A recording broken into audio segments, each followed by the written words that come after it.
my story isn't sort of the normal story of the Olympian standing on the rostrum, because when I was a kid, when I was at school, I didn't really do athletics because I didn't like individual sport. I loved sport, but I liked to play games. So I played rugby, football, cricket. I played with my mates. I was quick though. I was always the quickest kid in the school. That was true. But I didn't really take athletics seriously, or I fell into athletics because I messed up my A-levels. So I had to retake I was going to be a doctor, and I had to retake my Maths A-level exam. And it was in that year, so I had a year off. I couldn't travel because I had to retake the A-level. And a bit of geography played in my hands. I lived down near Southampton. Chris Akabusi and a guy called Todd Bennett were the best 400-metre runners in the country. And a friend of mine convinced me to go along and start training. So I was this naive 18-year-old who turned up one day training. And a few months later, I got my international vest. Because I had the talent, but I had no idea that I had no reference to how good I was. But when you start chasing Olympians up the hill and you catch them, you find out you're pretty good. So I loved sport, but I never thought I would become an Olympian. It wasn't my dream. I wanted to become a doctor. I started reading medicine, but my life had changed. So kind of put that to one side and focused on athletics, and the rest is history. In those days, you didn't make any money out of athletics. It was the transition between amateur sport to professional. I was in that era. But it wasn't about the money. To have the opportunity to run for your country, to do something that clearly you were given the talent to be able to do, and then make a bit of a living from it, was fantastic. And I loved it. It was great for me. I got so passionate about athletics. I was surrounded by great people. I trained with Daley Thompson, with Edwin Moses, with obviously Chris Akabusi every day, and it became fun. And I clearly had a talent. And I, at a young age, won European Championships, Commonwealth Games, British record holder. By 20, life was brilliant. But then unfortunately I broke my foot a year later.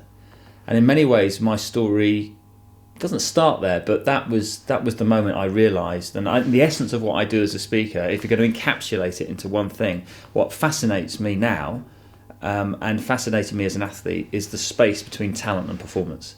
Because it's very obvious when you're talented at running, you're the fastest kid around, it's obvious, but it doesn't guarantee you're going to stand on the Olympic rostrum. And when you're operating at the Olympic level, you're running against people who've all got pretty much the same amount of talent as you. Some people have, I talk about being given the ticket. Some people can give the golden ticket, the Michael Johnsons or Usain Bolts of this world. But on the whole, there's a whole group of you who could win the medals. And I learnt by breaking my foot that my talent and hard work weren't going to be enough. And I started to really immerse myself in the whole psychology of performance. And back then I was just doing it to survive. But I realise now that it set me up to make my living as a not just a corporate speaker, but also somebody who has dug very deep into that whole transferring of Olympic performance into the workplace. I was very clear of what I wanted to do. There were two things I wanted to do. I wanted to leave the sport really feeling that I had maxed out on my ability, but I really desperately wanted to win an Olympic medal as an individual. Because that, in the end, when all is said and done, that's the one that matters, the Olympics. And my dream came true in 1996. I won Olympic silver medal. Didn't win, but I was running against the great Michael Johnson, and was part of history because he went on then to win the 200 metres in the world record. It was Michael Johnson's Olympic Games. And that catapulted me because I came back from Atlanta as one of the few successes of the British Olympic team.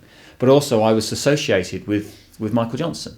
So my silver medal absolutely was a gold to me. I was never going to beat Michael Johnson. And that as a message in business is really important because we all are trying to win and we're all trying to do our best, but we all inherently know only one person can ultimately stand on the top of that rostrum. And I learnt that day, when I stood on the Olympic rostrum in 96, I felt a lot of emotions, but the biggest emotion for me was I felt complete. Because I knew absolutely that I could not have run any faster and could not have achieved any more. And that's a wonderful feeling to have.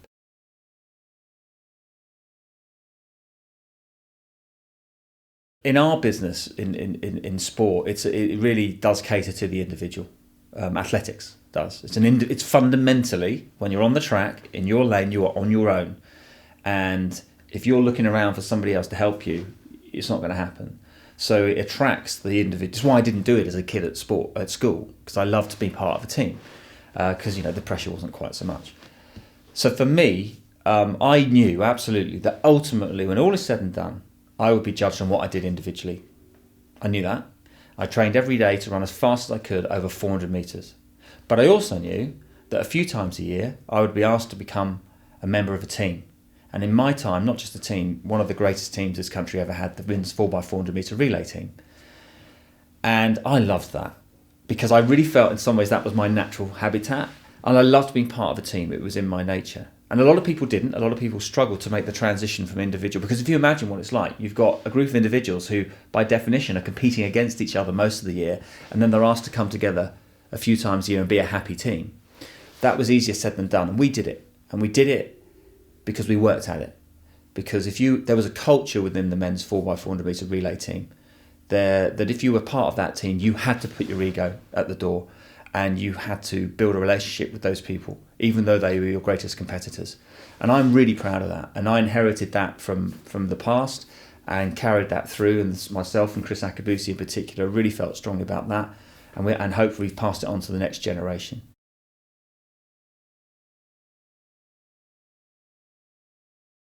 There are a lot of facets to high performance in sport. Of course there are. There are loads of them. Okay, talent, goal setting, all that stuff. We all have a pretty good idea of them. We actually interviewed a lot of our peer group, a lot of our friends, successful Olympians, and said, "Go on then. What are the things?" And we actually collated loads of these things.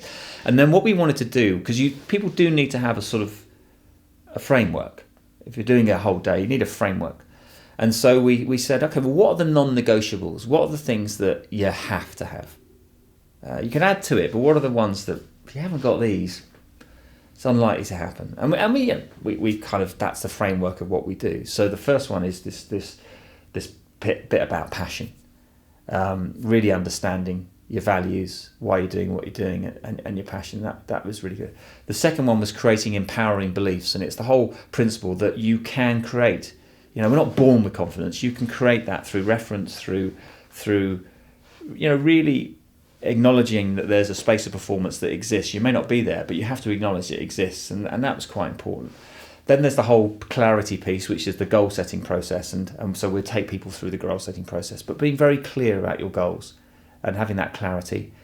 Then there's the whole point of surrounding yourself with talented people, recognising you're far more to achieve something with other people on your journey, which is why I run a business with Steve Backney, not on my own.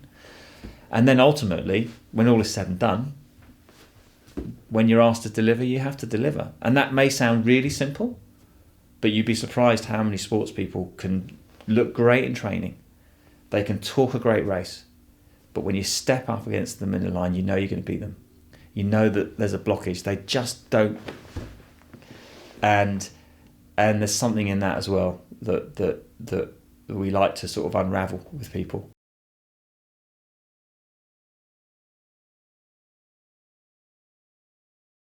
The comment I love getting is from the person who doesn't like sport and goes, I didn't really, but actually that was fantastic. If I feel I've connected with somebody who isn't interested in sport or somebody doesn't really know me, I do a lot of international conferences, and the reason for that is it's very hard for a company to get a world famous person that every nation will know. Virtually impossible and incredibly expensive. So I get a lot of work with international audiences because they don't know me, but they know the Olympics. So everyone knows the Olympics. So I acknowledge they don't know me and make a joke about it, but I get them to connect and imagine that I'm a famous Olympian from their country. And then you've got them. And I think that's really great. So when you have someone from China or India or Sweden's going, I really enjoyed your presentation, knowing that they don't know who you are, that's a great compliment. Whereas if it's a British person who's maybe grown up watching you on telly, they're already engaged. So for me, it's that really, and also from the end user, the client who's ultimately made that decision to choose you when they could have chosen other people, and when they say to you, "Fantastic, thank you," that really, really helped me, helped us, and was just what we wanted. Then that's about the best thing when you get in the car and you drive home. You go, okay, that was a good job. That was a good job. That's made a difference.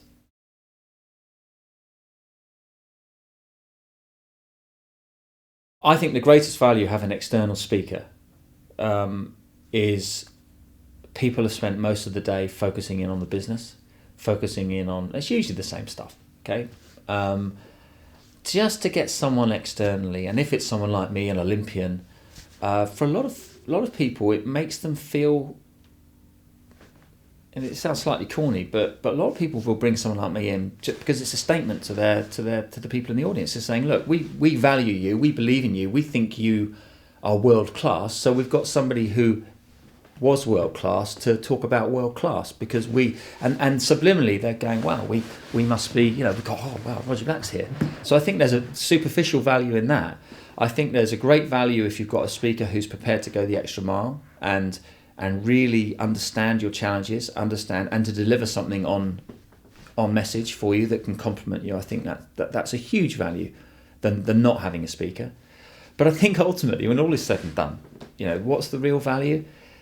People go to a lot of conferences, and as the years go by, they will forget where it was, but if you've had a good speaker, they'll always remember that. They'll always remember, oh, that was the one that, oh, I remember that speech. And what you've also done is you've given your team, your clients or your staff a shared experience. And when a group of people have had a good shared experience, they've always got that as a reference. They've always got that. And I think that's pretty powerful as well.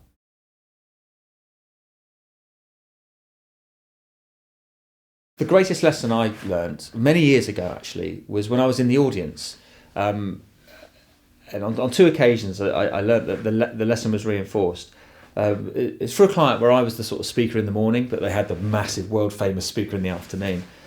And the speaker was Christopher Reeve, who was Superman, and he was flown over to the UK, and he was the keynote speaker. And clearly he wanted to talk about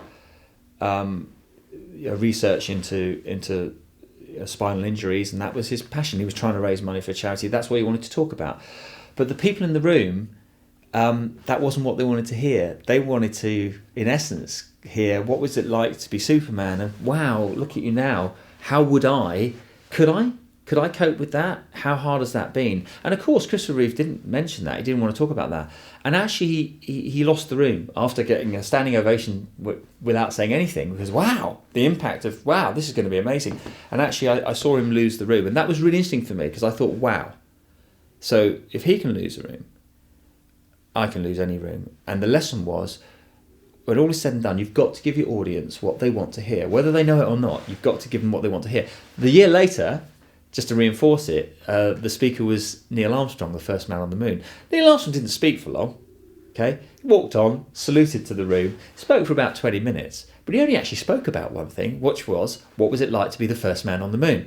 So that, for me, those 2 experiences taught me as a speaker that you've got to give people what they want to hear, whether they know it or not. And in my case, I've got to do one thing really. When all is said and done, I've got to take you to the Olympic final. I've got to get you to live that with me, because you don't know what, I could talk to you about how to run 44 seconds, but you can't relate to that.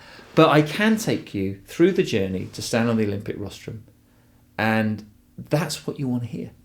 And if I can do that and make it relevant to you, and also talk about winning the world championships in a relay and make it relevant to you, then I've done a good job.